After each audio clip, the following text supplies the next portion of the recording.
Toda semana, o Litoral na TV traz dicas de direitos do consumidor. Já falamos aqui sobre FGTS, INSS e muito mais. Confira a dúvida de hoje. Todos já sabem, as donas de casa ganharam direito à aposentadoria. O advogado Fabrício Pozuco explica como conquistar o benefício. Na verdade, quando a gente fala de aposentadoria para as donas de casa, a gente também está falando exatamente desse reconhecimento desse fator. Lembre-se que ultimamente a justiça reconheceu o direito das donas de casa poderem se aposentar. Existem já decisões judiciais nesse sentido. Só que sempre a gente precisa contar com esses dois fatores: tempo de contribuição respectiva e o fator idade, o fator que a gente chama de fator previdenciário de idade, que é a soma dessas duas situações. A bem da verdade, existe um tempo de contribuição para que você tenha direito a se aposentar no INSS e necessita também de uma idade específica para fazer a soma dos dois e a dona de casa ter o direito a essa aposentadoria.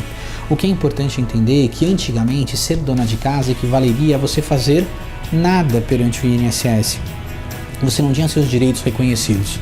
Atualmente já existem decisões jurisprudenciais que dão à dona de casa esse direito, desde que consiga combinar esses fatores que nós acabamos de colocar.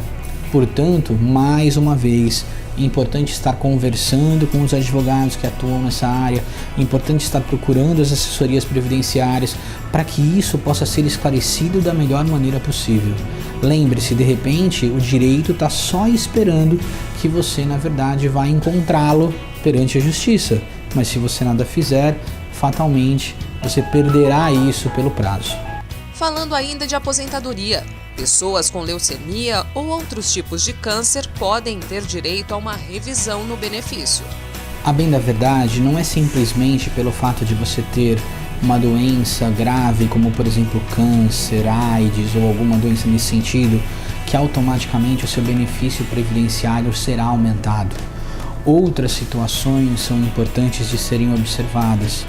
Existem questões revisionais dessas pensões que as pessoas recebem ou dessas aposentadorias que as pessoas recebem, que podem elevar realmente o valor da aposentadoria em 25%, 30% até do que se recebe objetivamente. Mas isso precisa ser observado, calculado pelos profissionais que atuam na área.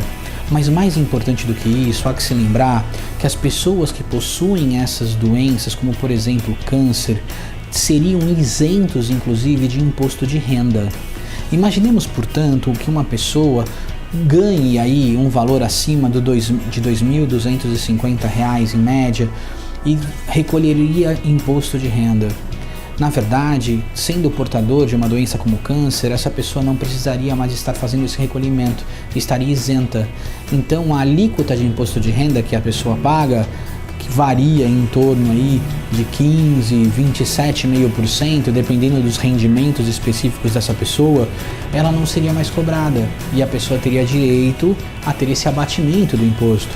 Imaginemos, portanto, que eu pague 27,5% de imposto de renda. Se eu, na verdade, tenho, infelizmente, uma doença como essa, a lei me dá um benefício, eu não preciso mais recolher esse imposto de renda, ou seja, automaticamente eu já tenho um ganho de 27,5% por não pagar o imposto respectivo. Além disso, é importante que se diga que desde o momento em que você teve a doença reconhecida, existe a possibilidade de você pedir a devolução do imposto de renda que você já pagou por um período de 5 anos até. Então imagine, por exemplo, que a minha doença foi reconhecida no ano de 2010 e eu acabei pagando imposto de renda no período de 2011 e no período de 2010, 2011, 2011 e 2012. Na verdade, eu não precisaria pagar isso. Eu tenho o direito, na verdade, a ter a restituição desses impostos que eu acabei recolhendo nesse valor, ter recebimento disso, mas eu preciso provocar administrativamente o órgão da Receita Federal, preciso provocar o judiciário para conseguir isso.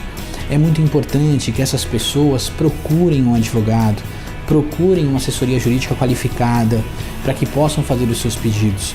Com certeza os profissionais adequados terão a possibilidade de explicar a eles qual é a melhor maneira de conseguir o recebimento desses valores que foram pagos indevidamente porque não se precisava efetuar o pagamento.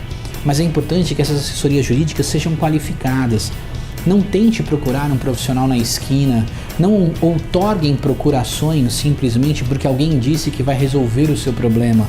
Não, procure profissionais estabelecidos, profissionais que são reconhecidos pela Ordem dos Advogados do Brasil, pessoas que realmente possam atender você da melhor maneira possível.